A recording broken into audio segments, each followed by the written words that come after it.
চিকিৎসা ব্যবস্থা হিসেবে আমরা অবহেলিত, কিন্তু এটা সত্য। পরিসংখ্যানে দেখা গিয়েছে বাংলাদেশের জনগোষ্ঠীর 40% মানুষ এই হোমিওপ্যাথির উপর নির্ভরশীল। চিকিৎসা মানুষের মৌলিক অধিকার, আমার সাংবিধানিকভাবে যে বেসিক নিডস তার মধ্যে অন্যতম। WHO যেই নির্ধারিত মাপকাঠিতে আমাদের যেই পরিমাণের চিকিৎসক দরকার, আজকে সেই সংকট আমাদের এখানে ব্যাপকভাবে। প্রতি 1000 জনে একজন চিকিৎসক, কিন্তু আমাদের এখানে দেখা গিয়েছে 1581 জনে একজন চিকিৎসক। আর সেই চিকিৎসা ব্যবস্থাটাও এত অপ্রতুল, এজন্য বলা হয়েছে যে মোর দ্যান 50% মানুষ চিকিৎসা করতে গিয়ে আজকে অভাবের কারণে পড়ে যাচ্ছে। 65% মানুষ এই চিকিৎসার ব্যয় বহন করতে ব্যর্থ হওয়ার কারণে চিকিৎসা বঞ্চিত হচ্ছে। এছাড়া আরও নানা রকম জটিলতার কারণে আমাদের মানুষ চিকিৎসা সেবা থেকে বঞ্চিত।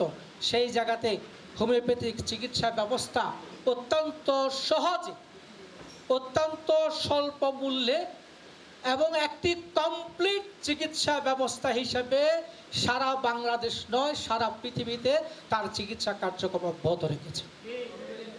কিন্তু দুর্ভাগ্যজনকভাবে আমরা আমাদের সেই সামাজিক মর্যাদা, রাষ্ট্রীয় মর্যাদা এখানে প্রতিষ্ঠিত করতে সক্ষম হইনি।